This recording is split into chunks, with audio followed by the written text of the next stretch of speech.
This is the Transcend in Life podcast with your host, J.M. Ryerson, taking you from fear to freedom.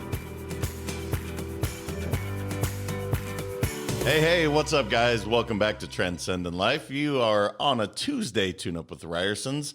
Good morning, Lisa. How are you? I'm doing well. How are you? I'm doing good. This is going to be a fun one, I think, because we are talking about courage and fear, my two probably favorite things to talk about. Now, you were just saying you had a fear. I don't think it's a valid fear, by the way. A fear that you're a hoarder? That's correct. So we're moving, as most of you know at this point, and apparently I like to buy Band-Aids and put them in every drawer. But I can never find the damn Band-Aids. So where have they been? Oh, my goodness. You know what? I'm going to have to take a picture of our bathroom. I've literally emptied out every drawer in our bathroom. And some supplies are from other bathrooms, but I've consolidated, and I really think we can like open a CVS at this point. There are boxes and boxes of Band-Aids. It's incredible. Well, good news to our visitors. If you cut yourself, I guess you're very protected, because it sounds like every shape, size, gauze pad, you name it. It sounds like I like to buy bandages and make sure that we are protected. So anyway, so your fear is not valid. I'm not a hoarder, I don't believe. Mm-hmm. I'm just maybe not the best at organizing and knowing where it's at. So fear is not real, correct? No, it's not. See, there's no direct answer to this, because fear is very real, even though it's technically not tangible. It's not. So I call it, fear is an acronym, false evidence appearing real. But it's very real, and it shows up in everyone's life, and it really doesn't allow people to get to where they want to get to. Is Correct. That a fair assessment? That is a very fair assessment. I know that, when we're training our agents, or, in the past, in my previous company, and literally, I would tell them fear is getting in the way of what you want to achieve, right? The only person that's stopping you is you, and that's your fear. Yeah, there's a quote. It says, everything you want is on the other side of fear. So but it's interesting, because most fears, again, are something that's in the future. It's something that hasn't even happened yet, but it'll stop people dead in their tracks. Right? Like having a fear of spiders, so what's something you're afraid of? Your hoarderness. No. I'm just kidding. I don't like spiders. Okay. Snakes would be another one. Okay. So that's a real fear. Like those snakes could actually harm you. They could slither on you, bite you, whatever. Something that's going to freak you out. I understand that, because that's a real thing. That's something that freaks you out. That's right there. But it's the idea, I guess what I'm really looking at is things that people create in their mind that haven't even happened yet. Correct. Like fear of failure or fear of success. There's all those fears, right? That is an interesting one. Fear of success, self-sabotage. Mm-hmm. I don't like to use the word hate, but I hate self-sabotage. It really drives me crazy, because so many people are so gifted and could do so many things, yet they sabotage their own success. So do you have, I have my ideas of ways to overcome fear. You have a theory, or maybe it's not a theory, but it's a saying that you use. So do you want to share that? Look, see, move. Oh, yes. Take action. Mm-hmm. So something that happens with me is when I'm fearful of something. Mine is, I think it's always been this way, is fear of change has always been a challenge for me, right? Change, anything that's not scheduled out, or things, when schedules kind of get a little lopsided, fear comes up in me. And recently, because we're moving to Florida, there's been a lot of fears, right? And even before we decided to move to Florida, it was, I was getting anxiety. I wasn't sleeping well, all these things. Well, I don't know that this is the best suggestion for most people, but this is what I do. I just push through it. It's look, see, move. And so that's how I kind of keep going, to push through my fears and just go, okay, we're going to find a house over there. I mean, I found a house, put an offer in, it got accepted, and you didn't even know, right? This is facts. I should fear that, but you know what? I trust that you're going to do the best for our family. So I don't think twice about it. It's like, yeah, she'll make the right choice. Yeah. I do a lot of research, right? I was up at 4 or 5 in the morning, every single morning, just Googling, cities in Florida that would be great for our family. Where are kids going to go to school? Where is our oldest going to go to his tennis academy? All these things. And it all fell into place, and I just feel like you just keep on pushing. Look, see, move, right? You look at something, you see it, and you just take action immediately. Yeah, the taking action part is huge for sure. I want to talk about, because the fear of change, that's also very real for people, but for you specifically, what will happen is you'll start, because you like to control and plan so much, you will start to think the very worst thing is going to happen, which is interesting to me. It's like, so part of what I'm going to talk about today is it real? That's one of the first questions I always ask is your fear real? And that's how we started this whole podcast. So when you're thinking about, oh my gosh, this could happen, this could happen, this could happen, it's like, but none of that has. So if one of the first questions I would have you ask, guys, when a fear pops up, is it real? Does that make sense to you? Yeah, it totally makes sense, because I definitely go down that rabbit hole, and I like to not really look at the worst thing, but I look at all different scenarios, right? So for example, with this move again, it's more like, okay, well, how are kids going to do?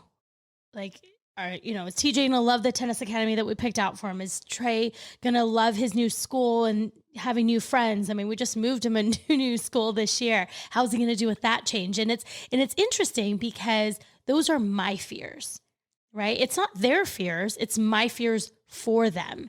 And if you would ask Trey, he's like, let's move like yesterday. Why aren't we in Florida yet? And he's super excited about it. And so it's, I think I go through all these different scenarios. Sometimes it's not the worst thing. It's just the worrying part of it. Like, what if this? What's going to happen here? Because you're right. Because I am such a control freak and a planner, I need to have all my ducks in a row.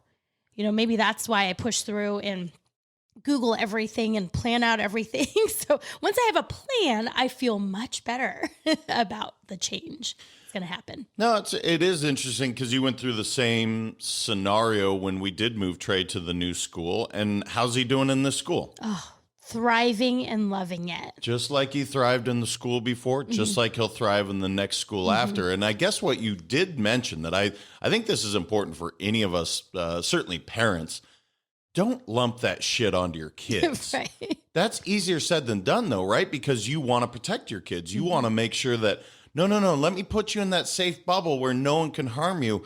That's not the world. But it's amazing how if you don't put it on them, they don't think twice about it. So it is interesting. And those are the hardwires, unfortunately, that we do give our kids all the time. So something that you do when you are really in a fearful state, one of the things that you do is you slow down and breathe. That's one of the things that I think you've learned. In fact, it's a practice that we do every single morning. Do you want to just kind of share what that is and why that's important? Yeah. Well, first of all, we all need air, right? So breathing is very important. And it's incredible how sometimes during the day I feel anxious or I'm feeling stressed out. I go, gosh, I just haven't even taken any deep breaths, right? They're very shallow through the day. And I'm like, I can't breathe. But breathing is so important first and foremost. And yes, every morning, it's something that one of my friends had told me that would help. And I think it's really helped us, especially through COVID and through the changes that are coming up, is we hold hands in the morning and we do 3 deep breaths and talk about, or sometimes we don't talk about it. Sometimes we verbalize, the 3 things that we want to accomplish that day, or what is our intention for that day. And it's just this groundedness to get us grounded first thing in the morning, going, you know what? These are the 3 things that I want to accomplish today. And it just makes it really simple, and it helps me to not be overwhelmed, right? And that's what I started doing, because if you look at, let's say, big projects, and you've got 1,000,001 things that you have to do to complete this big project, it's very overwhelming. But if in the morning you go, okay, these are the 3 steps that I need to get this done, before you know it, every single day, those, steps are going to get taken, those little steps. And before you know it, your project's completed. And taking that one step at a time, like Correct. Instead of trying to multitask 10 things at one time, perhaps. No, let's get back to the breath, because this is really interesting. And I told you, this is my new, so I was on neuroplasticity for a while, and I've kind of reached the point where I'm like, I'm not sure how much further I want to go into this. Well, now breathing is my thing, where I'm like, dude, I am diving deep into breathing. Now that sounds like, of course, people know how to breathe. It is fascinating how poorly we breathe as people. So you mentioned shallow breaths. You're probably doing chest breathing instead of actually breathing through your abdomen and actually doing correct breathing, or breathing through your nose and then, inhaling through your nose and exhaling out of your mouth. These are things that can really help people. If you slow down, breathe through your nose and then out through your mouth, that's a real thing. And you're actually giving your body more oxygen, which is a good thing. Also, slowing down is key, because we actually take too many breaths. This is a new science. And again, you'll hear more about this, guys, because I can't help it. It's just fascinating to me. But the new science is showing that we breathe too much. So actually slowing down is a big part of just that idea. Slow down and slow your breathing down so that you're getting more efficient oxygen to your body. Anyway. And something to add on that, something that I learned years ago, and I forget who it was, but it was when I was playing tennis in high school, and somebody taught me like the night before to really, as part of the meditation or the breathing, is to push out your belly while you're taking in that breath through your nose. And it's hard. It takes practice, right? So I would practice that. And it's kind of weird, because when you take a breath, you think you have to like suck everything in, but it's actually pushing out your belly so that your oxygen gets all the way down into your belly. And so I try to teach, the kids are still learning that, but I've been trying to teach them that. Well, actually, I learned how to do it through singing. That's how I actually learned how to, because again, you need as much oxygen as you can for some of these long notes that you're doing. You have to breathe through, through your tummy, like you're saying, like pushing it out. So we just don't breathe correctly. So anyway, this is not the whole subject of that. So the other thing I have is just have fun and move, but we already talked about that, the look, see, move. I want to talk about just, you have these sayings, but did you die is one of yours. Yes. Look, see, move. I mean, these are all things that you're saying to overcome fears. Correct. But did you die is one of my favorites. Like, we actually had that printed on one of our regional vice president trips that we took. And I had them printed on the back of shirts, because I think it's just so awesome, because people, will come up with their fears and they go, but what happens if this happens? And what if I do this? And, and their agents, they're trying to help their agents get through their fears. And I used to always just say, okay, but are you going to die? Like, okay, you did it, but did you die? Because I would think that's one of the biggest fears in people's worlds. And it just puts in a perspective. It's like, making that cold call or making that phone call. Are you going to die? No, the worst thing that's going to happen is someone's going to tell you no. That might bruise your ego a little bit, but get over it, right? Well, and to your point, there are people that are literally more afraid of public speaking than they are of death. Mm-hmm. They have done this poll, and time again, people are more afraid of public speaking, doing this, even though it's just you and me in a room right now. But let's say on stage in front of 1,000 people, 5,000, 10,000, and people would rather die than do that. That is fascinating to me. Like, you're just talking to human beings. But so again, it's a real thing, even though it's not real. Interesting. It is interesting. So did you die? You can use that one, but did you die? Look, see, move. I guess what I would say, guys, is slow down and breathe. Ask yourself, is it real? And have fun and move. It's really hard to be scared if you're having fun. It's because, again, science is back at play. We have these positive emotions going through our body, and the fears get batted to the side.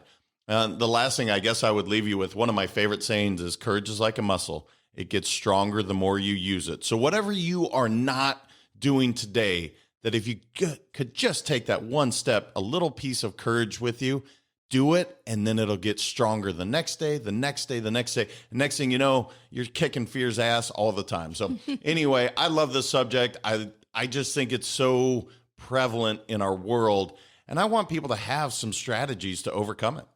I assume you want to hear the same. Can you tell them where to send some of their ideas and how they overcome some of their fears? Yeah, absolutely. Check us out on our Facebook, Instagram, and LinkedIn at Let's Go Win 365, or make sure to check out our website at letsgowin.com. There's always fun blogs and all kinds of new things that are constantly updating on there. You can check us out. Well, and I love hearing from you guys because a lot of these subjects are just ideas that I'm coming up with. I love hearing from the audience saying, this is what's really important right now. This is what I want to talk about. This is what I'd love to hear your take on. So share it with us. You guys want to hear more from you. So until then, continue to transcend in life. You guys have a great one. Thank you so much for listening. If this content is delivering value to you, please make sure to subscribe, rate, and review us. That helps us build this community, and that is what we are all about. Building this community as big as we can, helping as many people as we can, and deliver as much value as possible. Be sure to head over to transcendinlifepodcast.com for information on my coaching courses, and make sure to follow us on Facebook, Instagram, and LinkedIn at Let's Go Win 365. Let's go win and transcend in life. This is the Transcend in Life podcast with your host, J.M. Ryerson, taking you from fear to freedom.